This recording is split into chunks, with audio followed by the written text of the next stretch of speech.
All right. You ready? Yep. Is that recording and everything? Yep. Going. Okay. Hello, and welcome to Filling in the Gaps. I'm Justin. I'm Darren. Today is just one of our year-end wrap-ups, just to talk about the year as it was. Mm-hmm. What a lot of fun it was. And some of the things to look forward to, I suppose. So, first off, we will say it now and probably again at the end. Thank you all for listening. Thank you. Really appreciate that you are there. And we doubly appreciate those who have spread the word to other people. We still grow, but we grow slowly. Yeah, like a glacier. A bit. And the same, I would say, is probably true of the Steam group. It has grown, but slowly. And that's fine. Maybe we've just hit that point in the creation stage. Yeah. With that, actually, do you want to talk a bit about the Steam group? Yeah, the Steam group has been a bit, I've probably been too busy. It's weird because we've all been sitting at home, but it seems like we've got less time than ever to do anything. We're just maybe just paralyzed with laziness now. I don't know. I know I am. I've tried to do some giveaways in the past and do some puzzle giveaways, but that's kind of just trickled out. Being at home all the time, kids, work. Yeah, it's just generally stressful, isn't it? It's been weird. I don't know how to describe it. It's been such a strange year. But it's been the same for me, and I think for many people. But like, I let the events page slack, even though we were still working every week. We were still producing a podcast every week throughout the year. I just didn't put it up on the events page. Yeah. Right? Those kind of things just seem to slip away for some reason. Yeah. Yeah, it's just been rough. But I think one of the things about this year that has been good is just keeping the podcast going. Mm-hmm. We never let that slack. We did kind of get behind at some points because of whole months where we couldn't actually get together to record. Yeah. But we've pushed through. We've made it through our third year now. Yeah, man, 3 years. As far as giveaways, is that something you plan to keep doing? I've still got hundreds of keys. Not all good. Yeah. Some of them are for buyer's remorse. But yeah, I still got a lot of good keys that I did have a plan for a giveaway before the end of the year, but it's just a matter of like getting everything squared away and getting that done. Hopefully, maybe it'll turn into like a beginning of the new year thing, but there's definitely something coming. I have an idea. It's just, I've not had time to get it down on paper. Expect something soonish. As far as the year looking back, you had an idea for something you wanted to... Yeah, I just wanted to say, what was our best kind of episode that we had this year? What do you think? You have one in mind, yes? I had one in mind. I had a couple in mind. One of my... I was going to cheat a little bit. I was going to say threads. Well, you could. And that's something that we tried to do at the end of the year. As we look at possibly getting into, I know we've talked about it for years, but possibly getting into a Patreon so that we could start making money. I think there's also just something to having a Patreon or something like it that makes people know that we're serious. Right. And we haven't really done it because you and I, we just have this thing about like, we don't really want to ask people for money. Mm-hmm. And so it feels a bit weird. Maybe it's just part of the process. Yeah.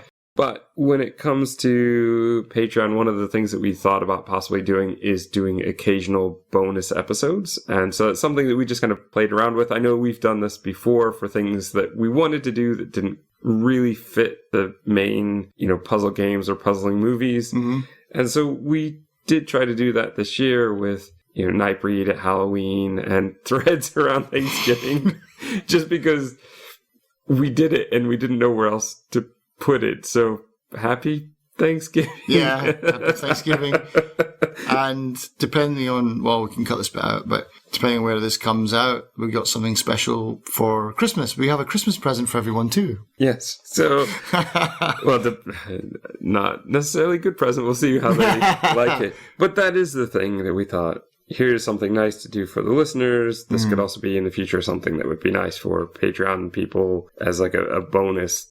And I think as well, when you do a Patreon as well, it's not, for us, that definitely wouldn't be about the money, but more like just getting a community together and being more active together. You're getting like the really serious people in who want to be there and want to support you. And, you probably end up supporting them back and things like that. But it's like more tight community of serious people. Yeah.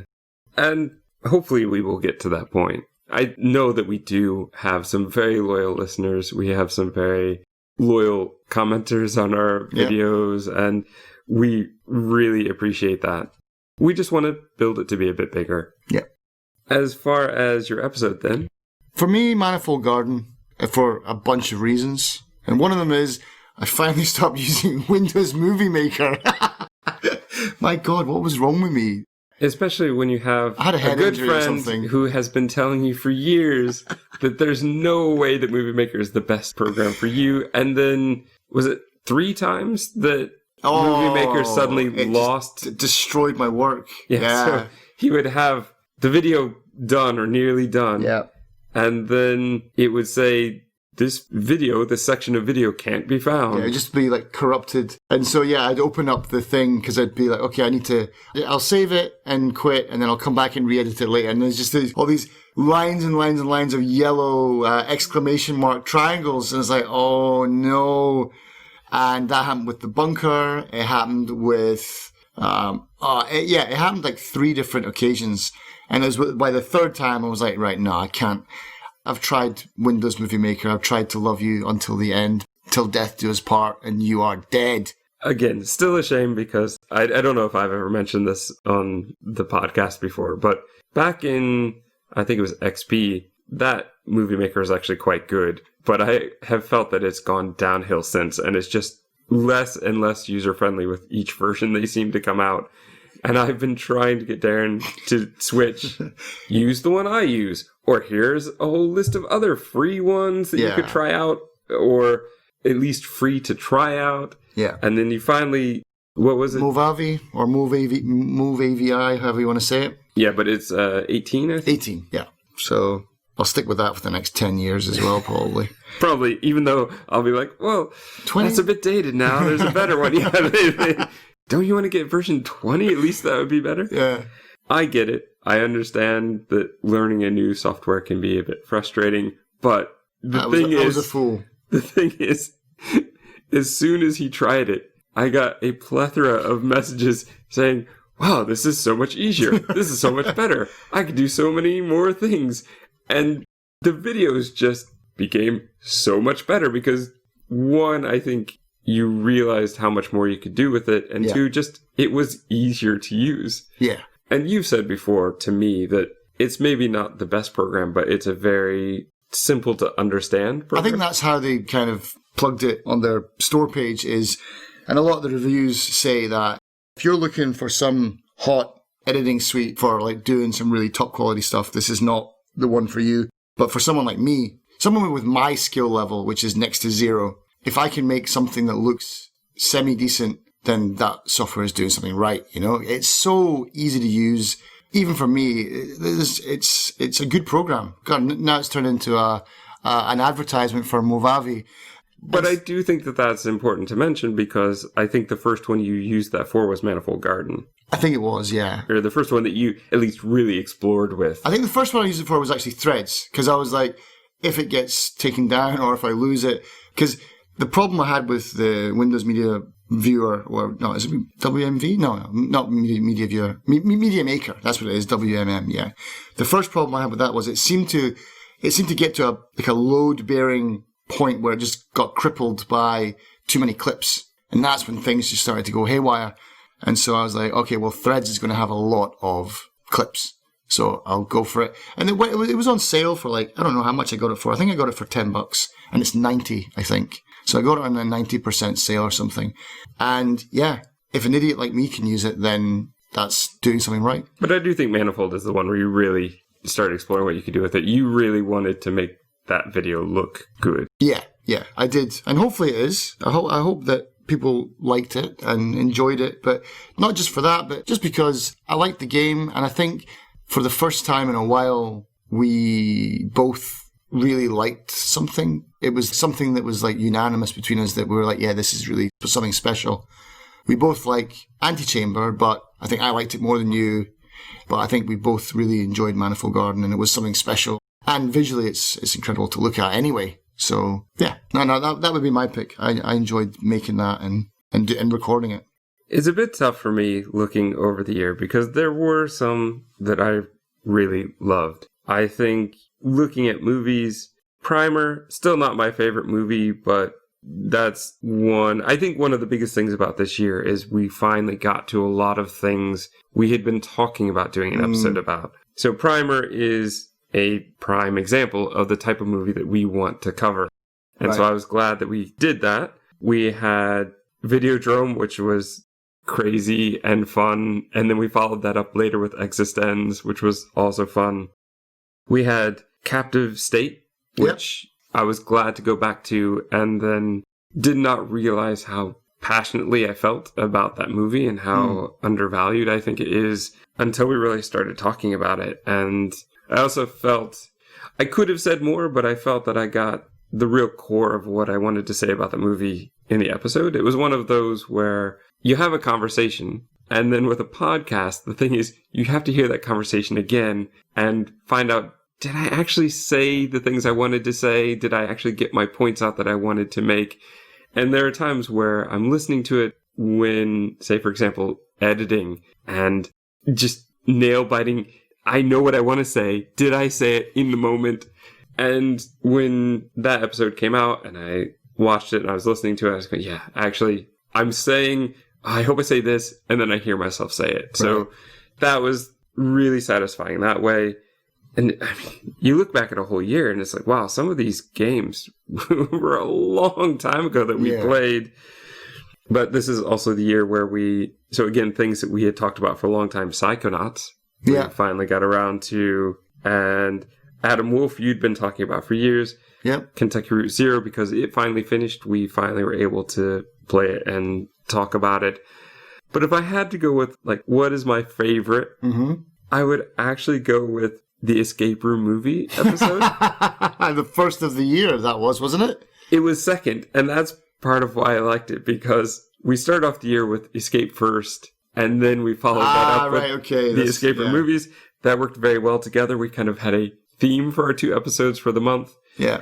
But Escape Room movies is just so much about what we do that I feel like maybe other people don't necessarily. We found, yes, the major one that came out recently, but then found out, well, there was another one, so we need to go back and do that. And then found a third one and decided we're just going to make it a whole episode about these 3. We not only discussed the movies and their merits or lack thereof, but the puzzles within the movies. Yeah.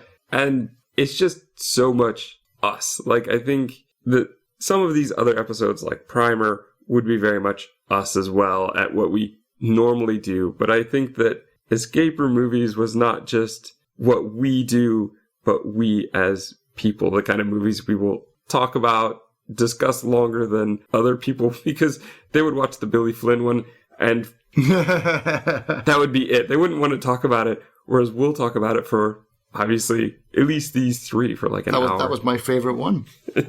Actually, yeah. Of the 3, I think that was the one that had the best puzzles, right? Yeah, It could have been the worst acted, but it had the best puzzles. Not the best acted, yeah. But that for me, I think that it was fun to do, and it was us in a way that some of our other episodes were so focused on the content that we're discussing that it's not as much us, whereas I feel like we put a lot of ourselves into that one. And I'm hoping to do some more like that as well. It's also just, we can take this content and our show a bit seriously at times. And that was a time where we didn't really have to. And so that was just a lot of fun. And yeah, I hope to do some more like that in the future, but they're kind of a rare breed to find that would go together. I mean, we haven't done something like that probably since very early on when we did our Cubed episode, where we found 3 things that were Cube related. Yeah, and we're still trying to track down that other Cube movie. That's going to be maybe a mystery in the future if we can manage to solve the puzzle of where the movie disappeared to. Yeah. I think that's a great thing about a year like this, where it's so easy to focus on the bad things that filled up so much of the time. The pandemic, the election, all the things that happened because of those things, and just being very inundated, times where we had to be locked down, times where we couldn't do what we wanted to do because of these things happening, it's nice to look back and see that, yes, there were good things, and this podcast was definitely a good thing for me this year. And it was nice to look back and go, oh yeah, I forgot we did all of this year. Yep. And with that, I think that's probably where we want to end it. We want to keep it relatively short, at least for us. But again, thank you all for listening. Spread the word to people you think might be interested in listening, but know that we are very happy to have you here. And as we look into next year, just a few games you might want to start playing. Mm-hmm. Return of the Obra Dinn. Play that for sure. The Room Old Sins. Yeah, I wonder when that'll be dropping on PC, if ever. No surprise that we would want to play it, though. Yeah. The Paynes Creek Killings. Yeah, I'm interested to see how that'll turn out, actually. It was an interesting game. We've also got some others. There were a couple free games, which you could play now, which would be fine, which is Red Trigger and Gravitas. We'll also be discussing those. We've already started recording for next year, just in case there are times where we can't record. We've built a little bit of a stockpile. So those are some early ones. I should be, if I'm being properly motivated and behaving and not procrastinating, getting some more stuff up on the events page so that you can see what's coming up as far as what to watch and what to play. But those would be good ones to look for in the sale that should be currently going on. Yep. And Minute as well. Minute's another one. Definitely. Yeah. And with that, I think it's probably time to say goodbye. And thank you for listening. Happy New Year. Happy New Year. Here's to a much better 2021, hopefully.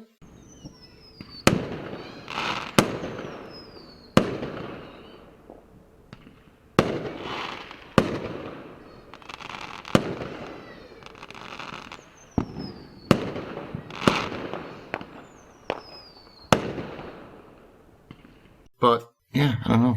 Let's just cut all that out.